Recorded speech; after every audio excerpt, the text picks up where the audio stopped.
Paz e graça sejam com os amados na pessoa de Yahushua, o nosso Senhor. Prezados irmãos, a mensagem que quero compartilhar com os santos tem por título Caminho para a Perfeição. A escritura para a mesma se encontra em Mateus capítulo 5, versículo 28, o qual nos diz: Sede vós, pois, perfeitos, como é perfeito vosso Pai que está nos céus. Amém. Eterno e glorioso Deus, nós te louvamos, te damos graça, ó Yahweh, na pessoa de Cristo nosso Senhor. Te damos graça porque em ti, no teu amor e na pessoa bendita do teu Filho, encontraremos a perfeição. Te louvamos porque até aqui tem nos guardado e nos livrado do mal. Continue, Senhor, abençoando o teu povo sobremodo, a fim de que possamos trilhar com retidão o caminho da perfeição. Te louvamos na pessoa de Yahushua, porque a ti seja a honra, a glória, o domínio e o poder, desde agora e para todos sempre. Amém. Santos do Eterno, nesta mensagem trataremos com o importante tema, o caminho para a perfeição. Mas quantos que sabem que são filhos de Deus e que estão desanimados pensando, nunca serei perfeito? Pois bem, a isso respondo, és perfeito em Yahushua, em Cristo, por força do fato de que pela sua graça pudeste ocultar tua vida juntamente com ele em Deus. Colossenses 3:3. Entretanto, essa perfeição presenteada tem que manifestar-se de maneira bem concreta, pelo fato do Senhor poder tomar posse do centro da sua personalidade, do seu coração. Ele quer habitar em seu coração. Há uma diferença entre morar numa casa alugada ou em uma habitação própria, em uma residência própria. Tantos entregam seus corações ao Senhor à maneira de uma casa alugada. Isto é, na oração eles pedem continuamente retribuição dele, como poder, alegria, vitória, ajuda, solução dos problemas financeiros, saúde, etc. Mas eles não reconhecem que, se entregarem seu coração como residência própria ao Senhor, na qual ele possa realmente entrar e determinar tudo, como ele já tem tudo o que desejam, ou seja, com ele, com o Eterno, já tem tudo o que desejam. Porventura, não nos dará grandiosamente com ele todas as coisas? Romanos 8:32b. Outra vulgata: porventura não nos dará graciosamente com ele todas as coisas? Romanos 8:32b. Prezados amigos, está mais do que em tempo de rejeitarmos quaisquer modos de piedade aparente, dando realmente teu coração como morada ao Senhor. E ele já espera isso há muito tempo, com muita paciência, ou seja, com total paciência, mas também esse aspecto, o prazo da paciência chega ao fim.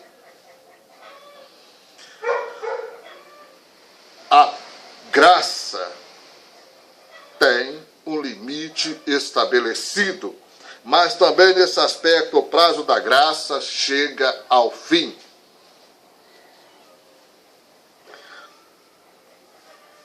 Ele virá em breve para todos aqueles que se deram a ele como morada, tendo desse modo trilhado o caminho para a perfeição. Aleluia! Ele virá. Por isso é meu sincero pedido que examinem as Escrituras e que meditem na palavra do Eterno, e vamos trabalhar enquanto é dia, pois virá a noite quando ninguém pode trabalhar. Deus quer que o homem trilhe o caminho para a perfeição, para que volte a ser como ele é. E pois criou Deus o homem, a sua imagem, a imagem de Deus o criou, homem e mulher. Gênesis 1, 27. Quando Deus tinha concluído o homem com suas mãos de mestre, ele viu a si mesmo refletido neste primeiro homem.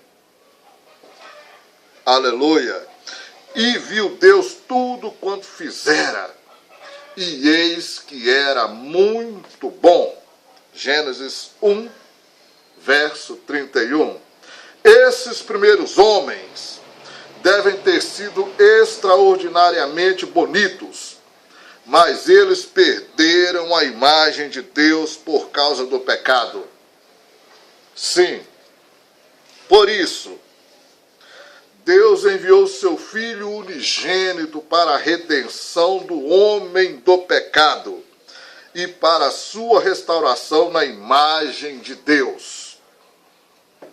Pois, o que disse o Senhor Jesus durante o tempo que andou na terra: quem me vê, a mim vê o Pai. João 14, 19. E eu e o Pai somos um. João 10, 30. Os irmãos confiram os versos. Tão logo o homem chega ao conhecimento do pecado, ele aceita em seu coração a Cristo, que na cruz do Gólgota tirou todos os seus pecados e o reconciliou com o Eterno, com Deus. Então acontece o maravilhoso que está escrito em João 1, 12. Mas a todos quanto receberam, deu-lhes o poder de se tornarem filhos de Deus, aos que creem em seu nome. E a partir desse momento, o Espírito Santo produz o desejo cada vez maior que o autor de um hino expressou: quero ser como Yahshua, quero ser como Cristo.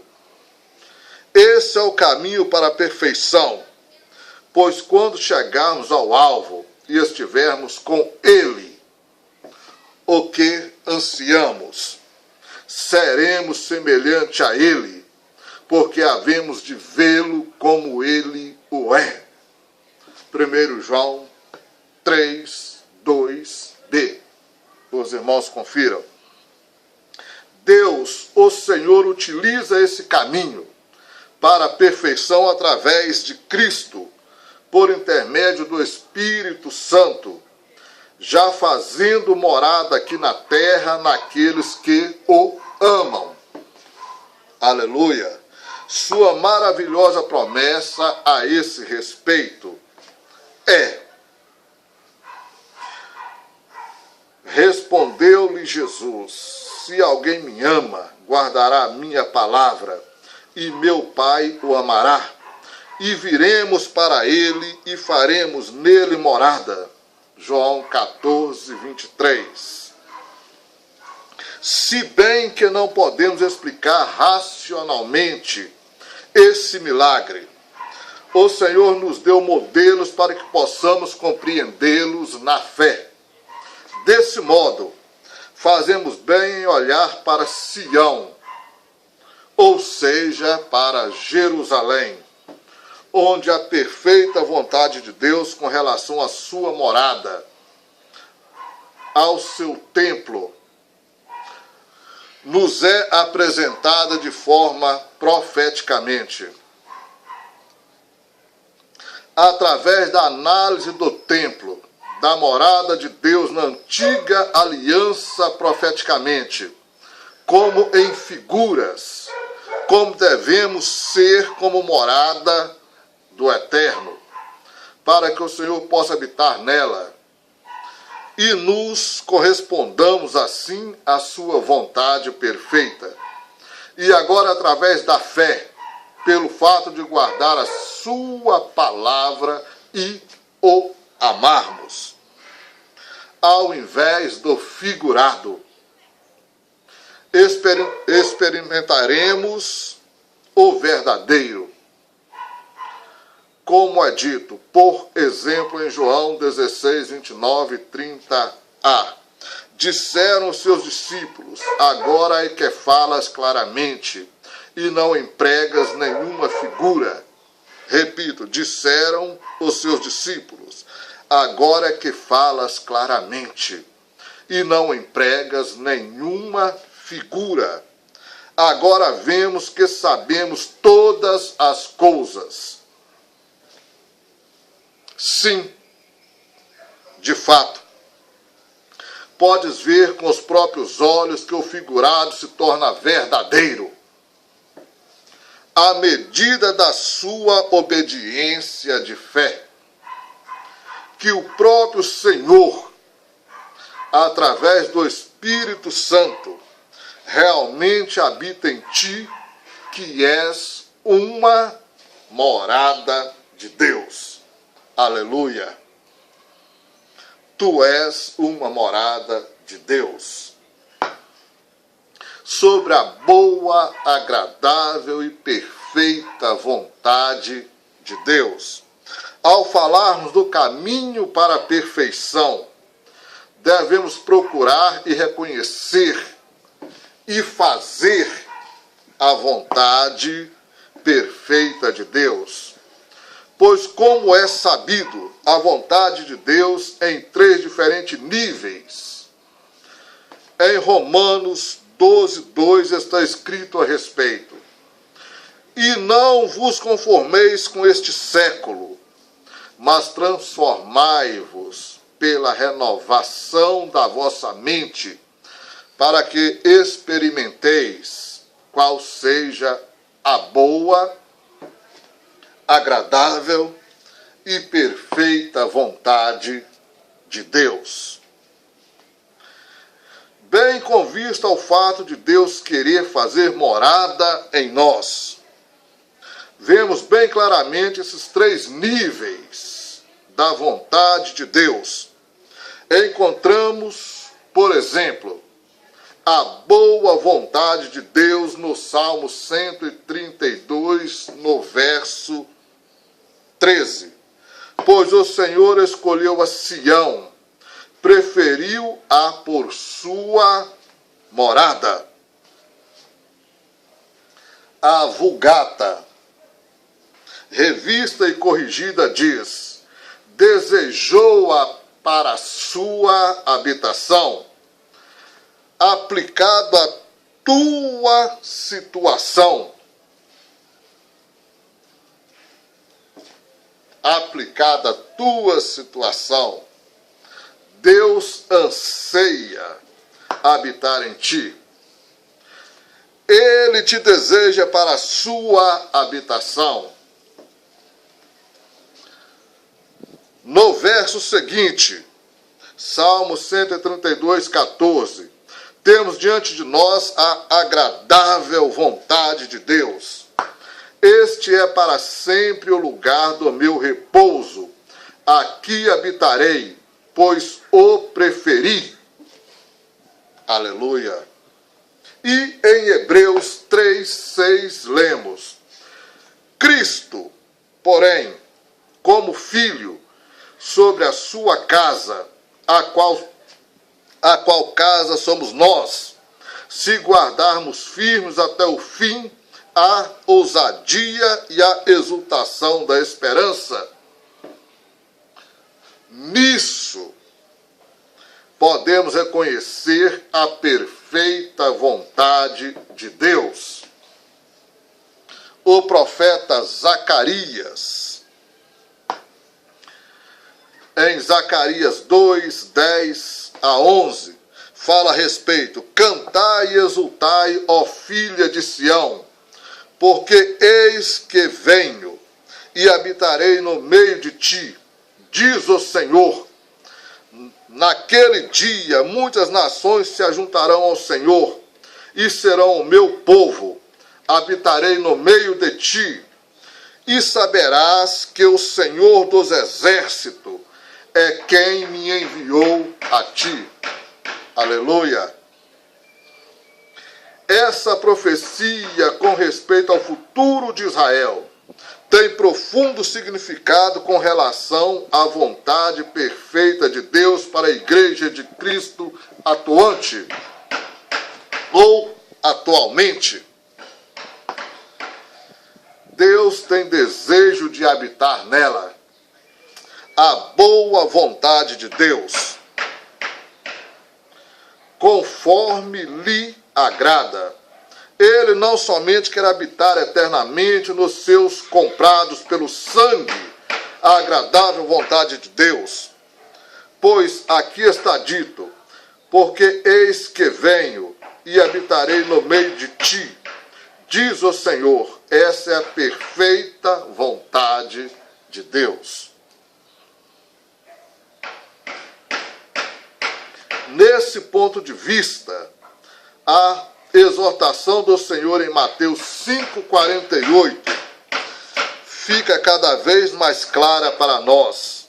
Portanto, sede-vos, pois, perfeito, como perfeito é o vosso Pai celeste. Somos exortados a sermos perfeitos no amor, como Deus é perfeito. Como Deus é amor perfeito. E se o Senhor Jesus disse em João 14:23, se alguém me ama, guardarás a minha palavra, e meu Pai o amará, e viremos para ele e faremos nele morada. Então isso é a perfeição nele, pelo fato dele habitar em ti. No fundo, Paulo diz o mesmo em 2 Coríntios 13:11. Quanto ao mais, irmãos, a Deus aperfeiçoai-vos, consolai-vos, sede do mesmo parecer, vivei em paz, e o Deus de amor e de paz estará convosco. Aleluia. O que ainda falta a muitos crentes. Muitos dizem: ó Senhor,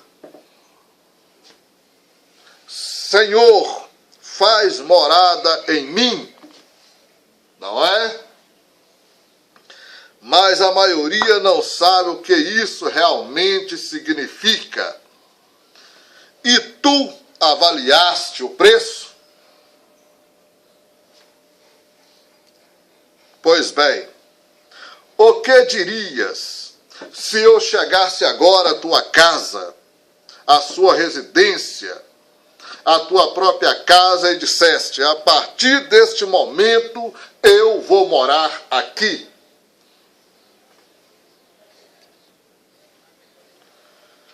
Sem dúvida, essa comparação parece um pouco, como vou dizer, capenga.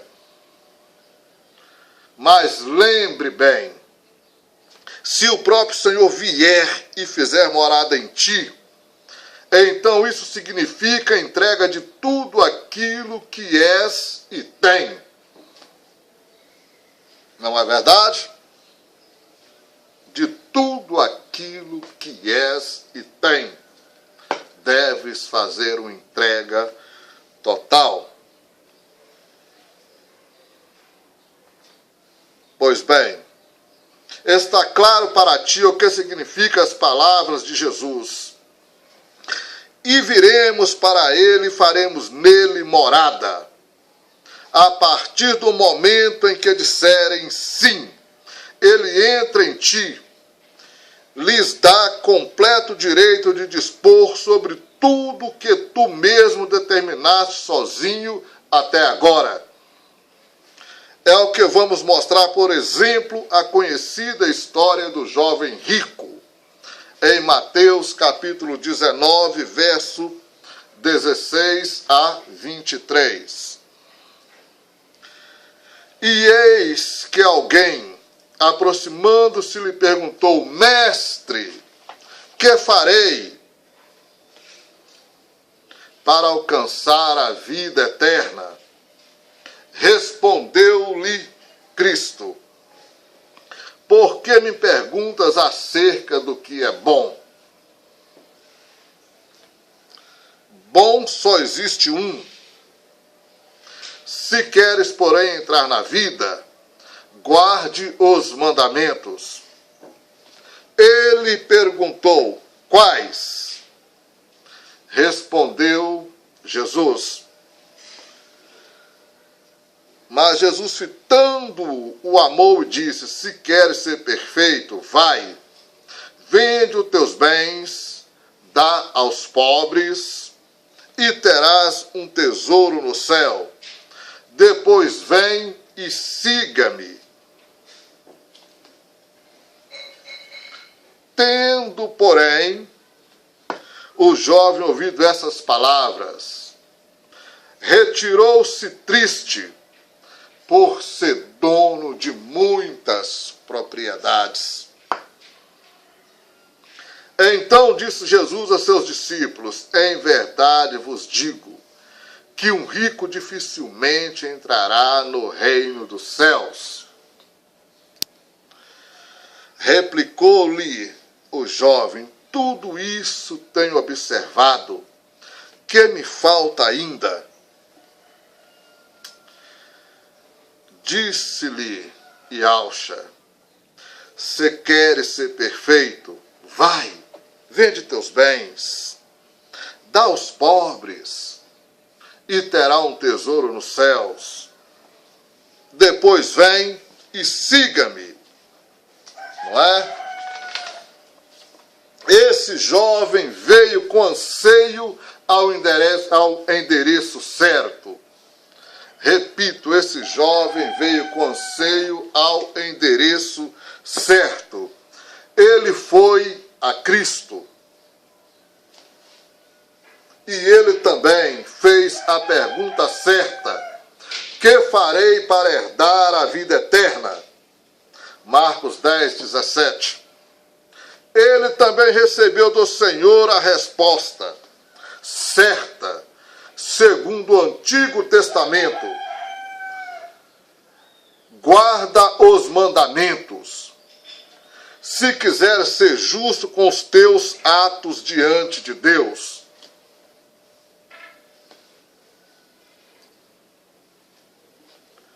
Mas quando o jovem continuou perguntando: tudo isso tenho observado, e que me falta ainda? Jesus lhe mostra o caminho para a perfeição.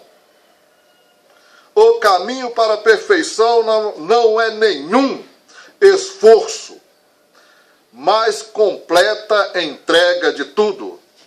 Isso mesmo. O caminho para a perfeição não é nenhum esforço e jamais foi, mas é a completa renúncia, a entrega completa de tudo. Disse-lhe Jesus: se queres ser perfeito, vai, vende os teus bens, dá aos pobres, e terá um tesouro no céu. Depois vem, segue-me. Então esse jovem se retirou muito triste, por ser dono de muitas propriedades. Se bem que fez a pergunta certa, ele não tomou a decisão correta, não é? Apesar de ter feito a pergunta certa, ele não tomou a decisão correta. E tu?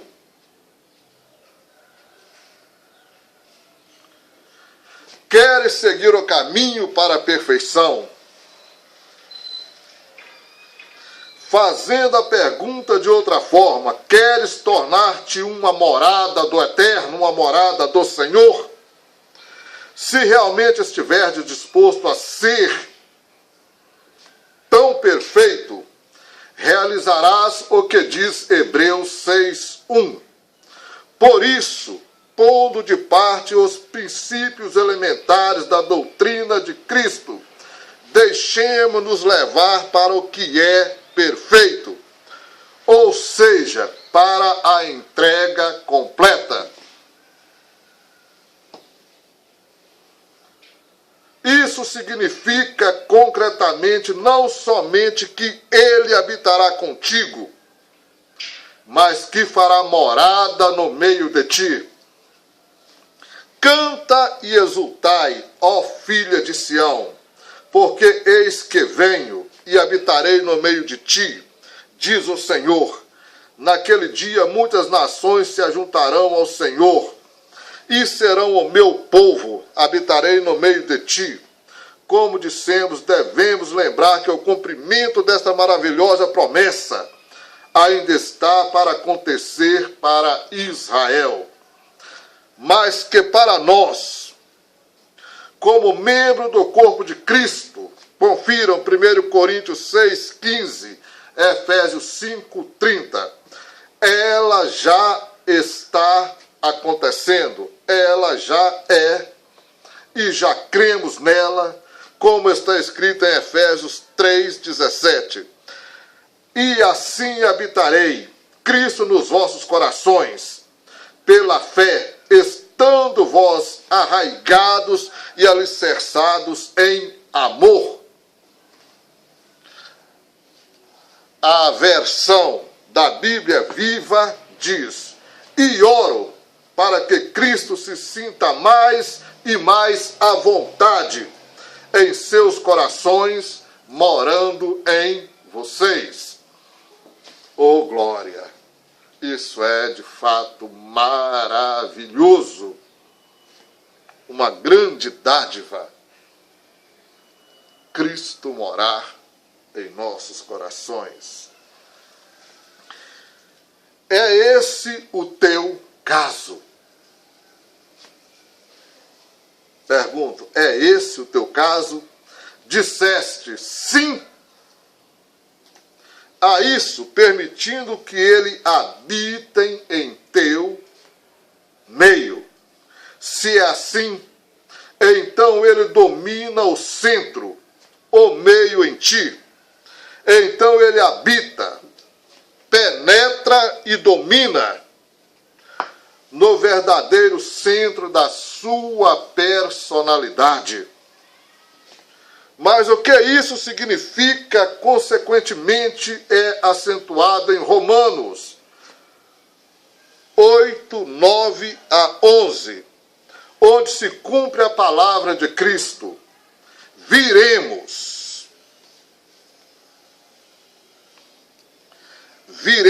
para ele, faremos nele morada. Lá está escrito: vós, porém, não estáis na carne, mas no Espírito, se de fato o Espírito de Deus, ou seja, o Espírito Santo, habita em vós. E se alguém não tem o Espírito de Cristo, esse tal não é dele. Se, porém, Cristo, o Filho, está em vós, o corpo, na verdade, está morto por causa do pecado, mas o Espírito é vida por causa da justiça. Se habita em vós o Espírito daquele, ou seja, o Pai, que o ressuscitou a Jesus dentre os mortos, esse mesmo que ressuscitou a Cristo Jesus dentre os mortos, vivificará também os vossos corpos mortais, por meio do seu Espírito que em vós habita. Não é em vão que é dito 4 vezes nesses versículos: habita em vós, está em vós, habita em vós, está em vós. Mas porque o Senhor somente é, na verdade, o centro dominador, o verdadeiro habitante do coração de pouquíssimos dos seus filhos. E pena, não há despertamento. Repito, mas porque o Senhor somente é, na verdade, o centro dominador, o verdadeiro habitante do coração de pouquíssimos de seus filhos, não há despertamento. Por que não há despertamento? Quando o Senhor se levanta para habitar em ti. Quando o Senhor se levanta para habitar em ti. Com Paulo, Shaul Rachalia, havia avivamento, porque ele subordinava tudo que era particular, tudo que se referia a ele mesmo, ao Senhor, a Cristo. Ele podia testemunhar: para mim o viver é Cristo, Filipenses 1:21, e romperá poderosamente avivamento também em ti, quando entregares o centro, a essência da sua vida. Ou seja, isso nos é mostrado tão claramente no Gólgota, onde o crucificaram, e com ele outros 2, um de cada lado. E Jesus no meio, no centro. João 19:18. Aqui está o segredo do habitarei no meio de ti. Que no meio, no centro do teu eu, esteja crucificado com Cristo. Repito, que no teu centro, no meio, no teu eu, esteja crucificado com Cristo. Estou crucificado com Cristo. Gálatas 2:19b. Que Cristo, o crucificado e ressuscitado, habite e governe em ti com o Pai através do Espírito Santo. Aleluia. Que Cristo, o crucificado e ressuscitado, habite e governe em ti com o Pai, através do Espírito Santo. Então, se o Senhor tiver acesso ao interior, sim, ao centro da sua vida, ele purificará em primeiro lugar o interior da casa de toda a imundície. E então ele entra. Em 2 Crônicas, capítulo 29, verso de 1 a 11, lemos. E temos um exemplo muito claro disto. Tinha Ezequias 25 anos de idade, quando começou a reinar.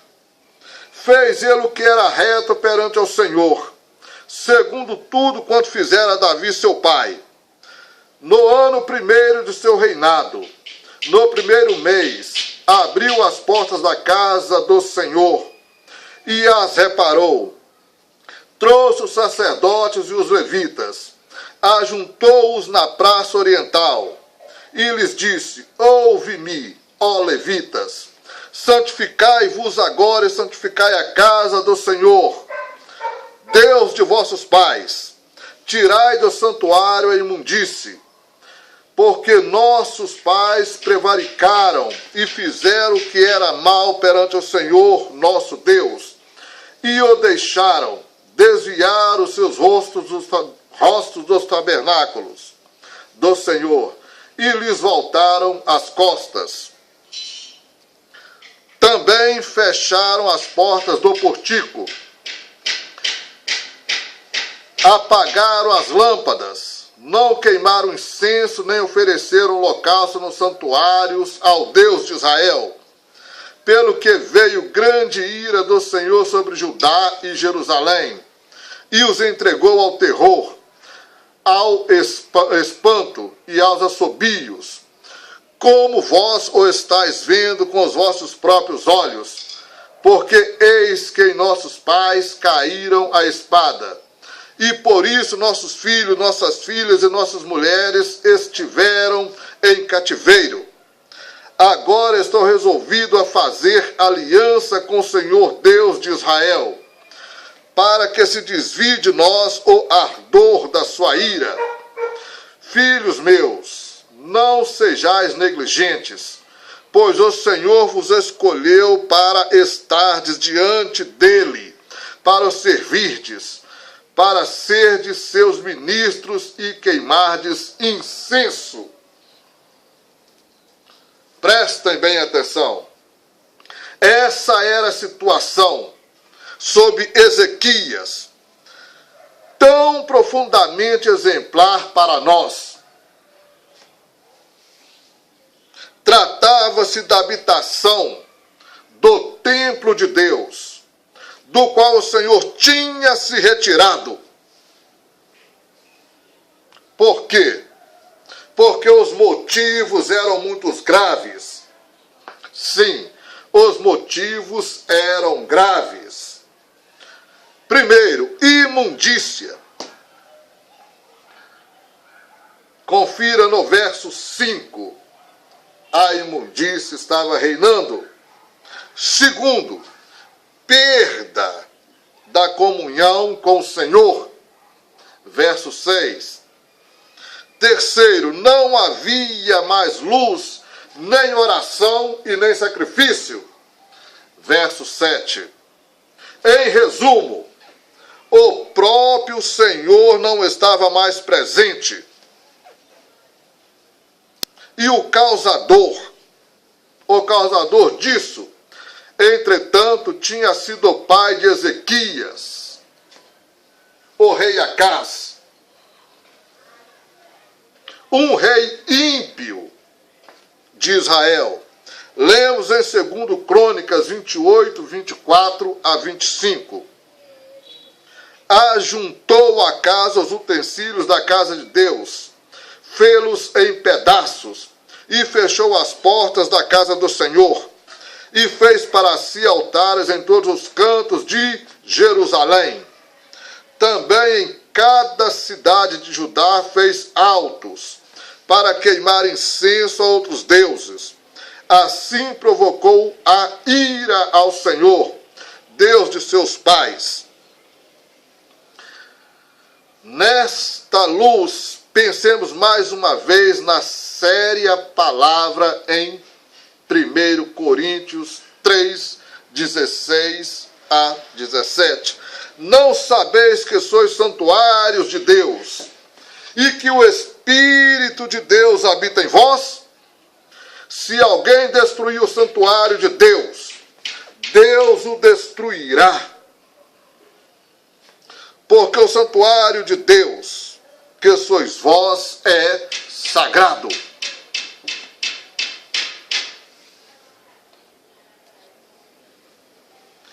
Por isso, essa história do Israel de então é uma representação profética bem precisa da situação atual de grande parte da Igreja de Cristo. Não é verdade que a glória do Senhor se retirou também de ti, porque através do pecado profanaste seu templo, que és tu.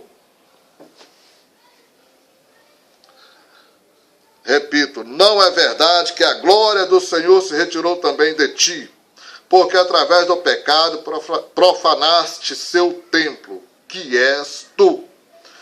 Não fizeste interiormente o que eles naquele tempo fizeram exteriormente? Desviaram os seus rostos do tabernáculo do Senhor e lhes voltaram as costas, segundo Crônicas 29, 6b. Não perdes também tu completamente a consciência da presença do Senhor em ti? Se é assim, por quê? Exatamente porque desviaste teu rosto da morada do Senhor e voltaste teu olho para as coisas fúteis e egocêntricas. Por isso estás tão inquieto, tão nervoso, tão agitado. E assim também desapareceram todas as características da sua presença em ti, ou da presença de Deus em ti. Não é verdade?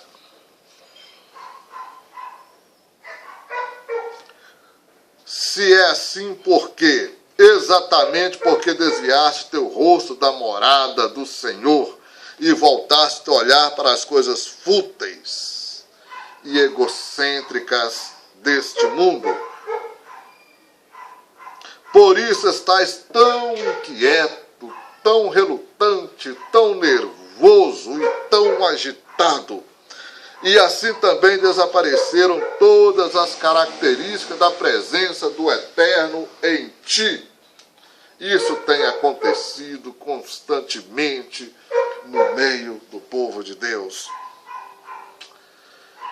É de clamar por misericórdia e cair de joelho na presença do Eterno. E assim é o que devemos fazer, cair de joelho na presença do Eterno. É preciso que vejamos, segundo Crônicas, uma vez desse ponto de vista. Primeiro, também fecharam as portas do pórtico, verso 7. Isso indica que o Senhor bate em vão na porta do coração que voltou a ser fechada. 2. Apagaram as lâmpadas. Em outras palavras, pelo fato do azeite do Espírito Santo ter acabado, ficou tudo escuro. Terceiro, não queimaram incenso. Não queimaram incenso. Nisso vemos o espírito de oração se apagando. Crente que tem tempo para tudo, principalmente para fofocar da vida alheia. E olha que crente fofoca demais da conta, dá conta da vida de todo mundo, mas não tem tempo para falar com o Eterno. Não queima incenso, não oram. 4, nem ofereceram holocausto nos santuários a Deus, ao Deus de Israel. Em outras palavras, o altar do holocausto vazio. Não há mais o estou crucificado com Cristo. Crentes estão hoje crucificados com doutrinas da igreja.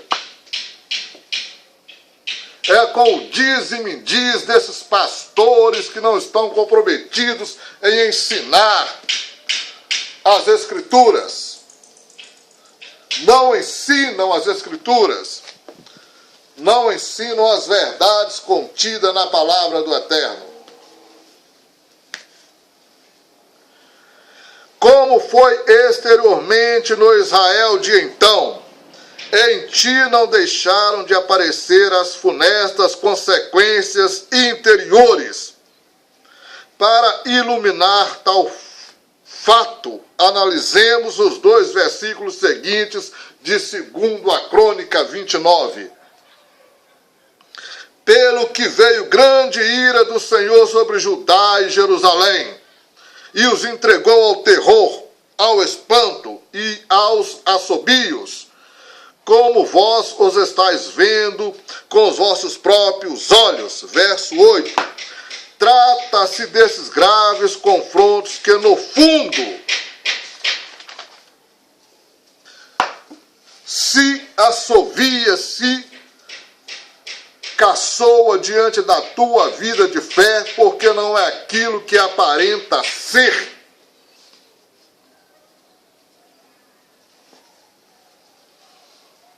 Há em ti mais aparência do que essência, porque a glória do Senhor não habita mais em ti. E tua divisão se manifesta então na vida conjugal e familiar, como está escrito profeticamente no verso 9. Porque eis que nossos pais caíram à espada, e por isso nossos filhos, nossas filhas e nossas mulheres estiveram em cativeiro, ou seja, separados e divididos. Será que tudo isso acabou? Não. Escuta, existe uma aliança renovada. Existe uma aliança renovada. E a renovação da aliança começa com a abertura da porta do seu coração. Repito, e a renovação da aliança começa com a abertura da porta do seu coração. Sim. Vemos com Ezequias como ela aconteceu. Ele quer que o Senhor volte a habitar no meio de Israel e diz: agora estou resolvido a fazer aliança com o Senhor, Deus de Israel, para que se desvie de nós o ardor da sua ira. Filhos meus, não sejais negligentes, pois o Senhor vos escolheu para estardes diante dele, para o servirdes, para serdes seus ministros e queimardes incenso. 2 Crônicas 29, 10 a 11. E eu também digo a vocês, prezados irmãos e prezadas irmãs no Senhor, não sejam negligentes. Estamos resolvidos a fazer nova aliança com o Senhor para que possamos haver despertamento.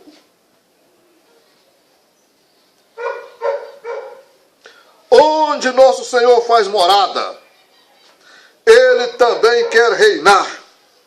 Dessa forma, Ele se torna o centro da nossa vida, do nosso entendimento, que tudo determina. Mas o que Ezequias fez primeiro, ou faz primeiro, antes de dizer algo aos sacerdotes levitas? Pergunto. Mas o que Ezequias faz primeiro, antes de dizer algo aos sacerdotes levitas? Ele trilha novamente o caminho para a perfeição. Mesmo que Hebreus 7,19 diga: pois a lei nunca aperfeiçoou coisa alguma. Mas lemos: abriu as portas da casa do Senhor. 2 Crônicas 9, 3. Abriu as portas da casa do Senhor. Mas Ezequias o fez em primeiro lugar como parábola, para nos dizer hoje da parte de Deus o que devemos fazer urgente em primeiro lugar. É o que também está escrito em Hebreus 9, 9. É isto uma parábola para a época presente. E segundo, está se oferecendo assim dons como sacrifícios, embora este, no tocante à consciência, sejam ineficazes para aperfeiçoar aquele que quer prestar culto. Desse modo, pergunto mais uma vez, o que Ezequias fez exteriormente em primeiro lugar, antes de dirigir-se qualquer mensagem aos sacerdotes e levitas?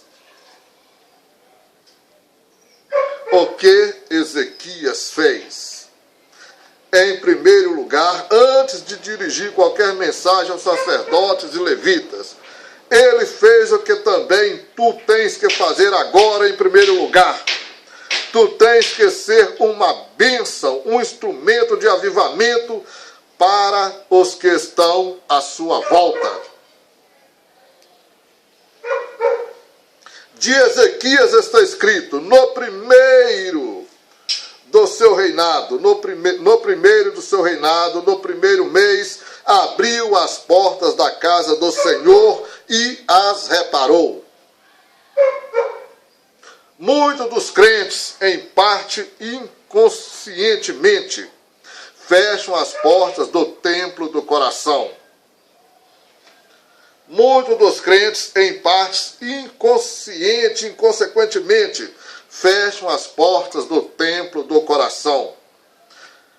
Há como que uma imposição interior herdada neles, para se fecharem diante de tudo que é de Deus. E é o que se dá realmente, e é realmente isso que tem acontecido e que temos visto.